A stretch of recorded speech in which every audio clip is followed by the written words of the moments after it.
7 বছর পর বাড়ি ফিরছে চৌধুরী বাড়ির 3 ছেলে, শুভ্র চৌধুরী, অয়ন চৌধুরী, নিলয় চৌধুরী। বাড়ি ফিরেছে বললে ভুল হবে।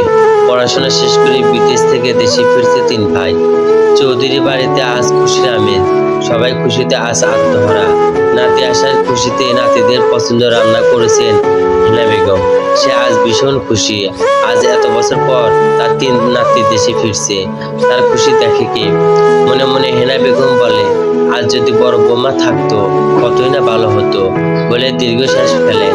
রান্না শেষ করে সিঁড়ি বেয়ে চলে আসেন উপরে একটা রুমে। কোনো কিছু না ভেবে রুমের ভিতরে চলে যান। বিছানার উপর পেটে বালিশ চেপে ধরে শুয়ে আছে এক রমণী। হাত খোপা করা চুলগুলো এলোমেলো হয়ে আছে, মুখ শুকনো, চেহারা ফ্যাকাশে। তারপরও মনে হচ্ছে জান্নাতের কোনো অপসরা শুয়ে আছে। হেনা বেগম এই রূপ থেকে ভয় হয় ভীষণ। এই মেয়ের রূপ তার জীবনে কাল না হয়, তার মেয়ের ভাগ্যের মতো যেন এই মেয়ের ভাগ্য না হয়। এই রূপ তার নিয়ে জীবনে কাল হয়েছিল। রূপ গুণ কিছু না, মানুষ দিন শেষ হয়ে যায়। ভাগ্যের কাছে দীর্ঘশ্বাস ফেলেন হেনা বেগম। সারা রাত পেটে ব্যথার জন্য ঘুমাতে পারেনি। রোজ ফজরের আগে ঘুমিয়েছে। আস্তে করে ডাকে, হেনা বেগম, রোদ রোদ, এই রোদ ওঠ, ওখানে বেলা হয়ে গেছে। পিট পিট করে চোখ খুলে তাকায় রোদ। হেনা বেগম বলে, পেটে ব্যথা কমেছে এখন? আগে থেকে অনেকটাই কমেছে নানু। আচ্ছা ফ্রেশ হয়ে আয়, এখন 10টা 30 বেজে গেছে। নানু, এত বেলা হয়ে গেছে, তুমি আমাকে ডাকুনি কেন? কত কাজ আছে বাড়িতে, সেগুলো করতে হবে। কথাগুলো বলেই রুম থেকে বের হতে যাবে, তখনই হেনা বেগম বলে, রোদ দাঁড়াও। রোদ প্রশ্নসূচক চাহনিতে তাকিয়ে বলে, নানু, বাড়িতে অনেক কাজ, আমি চাই না আমার জন্য এই বাড়িতে কোনো ঝামেলা হোক। হেনা বেগম বলে, তুমি আজকে রুম থেকে কোথাও বের হবে না, রুমের ভিতরে থাকবে, আর তোমার কোনো কাজ করতে হবে না। সময় মতো খাবার আমি রুমে পাঠিয়ে দেব। রোদ অবাক হয়ে বলে, কেন দাদি? হেনা বেগম বিরক্ত হয়ে বলে, মুখের উপর প্রশ্ন করা আমার পছন্দ নয় রোদ। তারপর বলি, শুকনো শুভ্র দেশে আসছে, আর যদি তোমাকে এই বাড়িতে দেখে তো তুল কালাম করবে। শুভ্র কথা শুনতে মনে হচ্ছে স্যাদ করে ওঠে। হেনা বেগম এই কথা বলেই রুম থেকে চলে যান। সকাল 11টা 23 মিনিট। এয়ারপোর্টে দাঁড়িয়ে আছে 3 ভাই। আরাব চৌধুরী, শুভ্র বাবা আরিফ চৌধুরী, অয়নের বাবা একরাম চৌধুরী, নিলয়ের বাবা। ঢাকায় আন্তর্জাতিক বিমানবন্দর গ্লাসের দরজা ধীরে ধীরে খুলে গেল। হাজারো মানুষের ভিড়ে মাঝেই যেন মুহূর্তে নিস্তব্ধতা নেমে এলো। প্রথমে বেরিয়ে এলো শুভ্র চৌধুরী, কালো কালো শার্টের মোড়া, সানগ্লাসে ঢাকা, ঠান্ডার দৃষ্টি, লম্বা দেহ, শক্ত গঠন, ঠোঁটে করে হাসি নেই। তার প্রতিটি পদক্ষেপ যেন চারপাশে কাঁপন ধরাচ্ছে। মুখে স্পষ্ট গভীরতা, যেন এই পৃথিবী তাকে ভয় পায়। তার কিছুটা পেছনে হাঁটছে অয়ন চৌধুরী, পরনে হালকা নীল শার্ট, কাঁধে ব্যাগ, চোখে গভীরতা, ঠোঁটে মৃদু এক রহস্য হাসি। যেন সবকিছু সে খুব ঠান্ডা মাথায় পর্যবেক্ষণ করেছে। গভীর বড় ভাইয়ের ছায়ায় থেকেও অনয়ের আলাদা একটা আশঙ্ক আছে।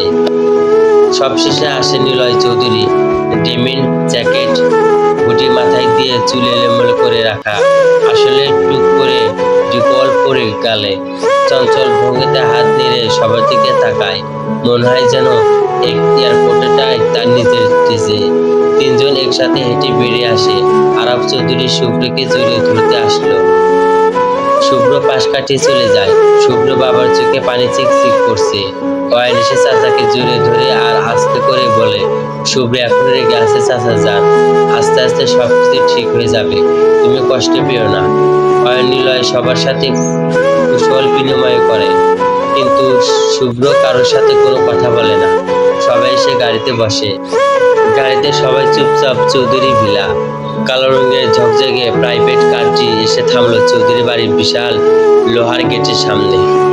দুই পাশে সবুজ গাছের সারি, আর মাঝ বরাবর পাকা রাস্তা ধরে গাড়ি ঢুকে গেল ভেতরে। চৌধুরী বাড়ি 3 তলা বিশিষ্ট সেই প্রাচীন অথচ রাজকীয় স্থাপনা, যার প্রতিটি দেওয়ালে যেন শানের ছাপ। প্রথম তলায় বিচিত্র বারান্দা, সাদা পিলার মাথা উঁচু করে দাঁড়িয়ে আছে। ভেতরে প্রবেশ করতেই চোখ পড়ে প্রশান্ত ড্রয়িং রুম। ঝাড়বাতির ঝলক, নরম সোফা আর পুরনো দিনের ছবি সাজানো দেওয়াল। এক পাশে কাঠের আলমারি, তার উপরে রাখা পিতলের শো পিসগুলো যেন বাড়ির ঐতিহ্যের সাক্ষী। গাড়ি থেকে নেমে বাড়ির ভেতরে ঢুকে যায় শুভ্র।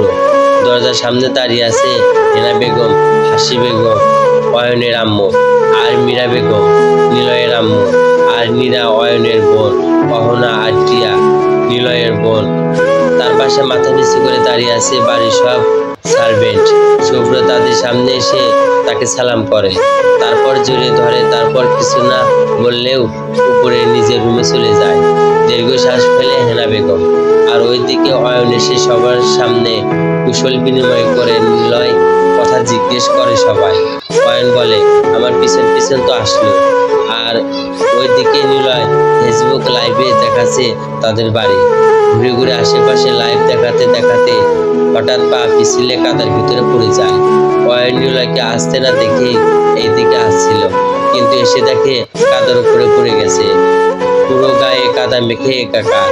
নিজের হাসি আর আটকে রাখতে পারে না, হো হো করে হেসে ওঠে।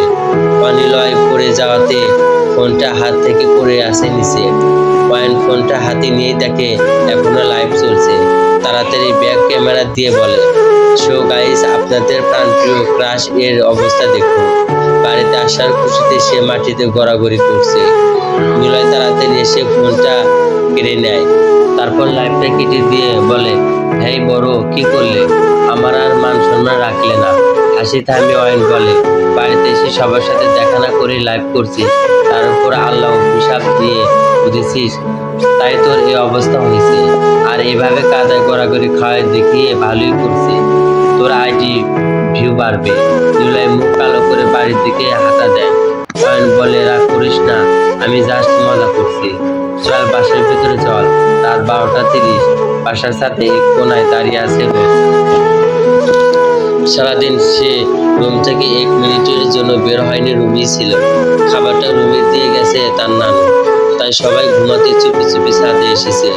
রোদ অন্ধকার আকাশের দিকে তাকিয়ে কথাগুলো ভাবতে থাকে।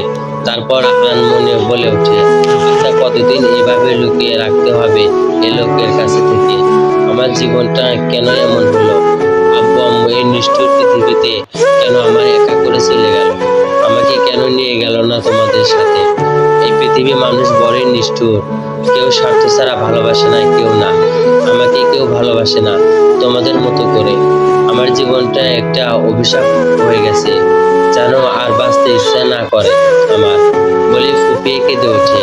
রোদ গভীর রাতে কান্নার শব্দ চারিদিকে ঝিম মেরে আসে। হঠাৎ রোদ কেন জানি মনে হচ্ছে তার আশেপাশে কেউ আছে। রোদ পেছনে ফিরে তাকায়, তখন ছাদের দরজার সামনে থেকে একটা ছায়া সরে যায়। কিছু ভয় পায় রোদ, ভয়ে ঢোক গিলল। তারপর আস্তে করে ছাদের দরজা পাশে আসে, কিন্তু কেউ নেই।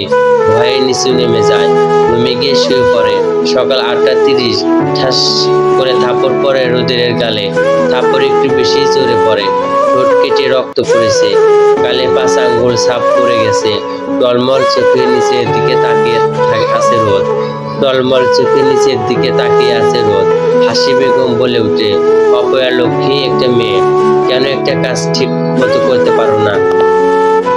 রাগান্বিত হয়ে বলেন, যা, বাথরুমে কতগুলো ময়লা কাপড় রাখা আছে, হাতে কেসে সুন্দর মতো পরিষ্কার করে ছাদে শুকাতে দিয়ে আয়। মাথা নাড়িয়ে হ্যাঁ সম্মতি দিয়ে আস্তে করে চলে যায় রোদে। ওই বাড়িতে মার খাওয়ায় এটা হচ্ছে তার প্রতিদিন এর রুটিন। কোনো কাজে ভুল হলেই তাকে মার খেতেই হয়। সকাল সকাল ঘুম থেকে ওঠার অভ্যাস রোদ এর কাজে, তাই সকাল সকাল ঘুম থেকে উঠে রুম বাইরে যাওয়ার বারণ তার। রুমের মধ্যে বসে বই পড়ছিল। হঠাৎ মেজো মামি এসে বলে, তা নবাব জাতি, সারাদিন কি এইভাবে বসে বসে কাটানোর প্ল্যান করছেন নাকি? রাজরানীর মতো এই বাড়িতে বসে বসে খাওয়া চলবে না। তাড়াতাড়ি রান্নাঘরে আসেন আর বাসার কাজগুলো করেন। আস্তে করে বিছানা থেকে নেমে মাথা ভালো করে ওড়না টেনে রুমের বাইরে বেরিয়ে আসে। রান্না করে কাজ করার সময় ভুলবশত হাত থেকে চায়ের কাপটা পড়ে যায়, আর যার জন্য হাসি বেগম থাপ্পড় মারে। প্রায় 2 ঘন্টা ধরে কাপড় ধুয়ে বালতি করে নিয়ে ছাদে উঠেছেন রোদ। কোমরে ওড়না বাঁধা চুলগুলো কোমর অব্দি বেড়ে করে ছাড়া দেখতে বেশ লাগছে। জামা কাপড় শুকাতে দিয়ে যখন রোদে যেতে যাবে, পেছন থেকে কারো ডাক আসে, এই মেয়ে শোনো। কোনো পুরুষালী কণ্ঠ পেয়ে ভয় কেঁপে ওঠে রোদ। ভয়ে ভয়ে পিছনে ফিরে তাকায়। অয়ন ছাদের এক কোনায় দাঁড়িয়ে আছে।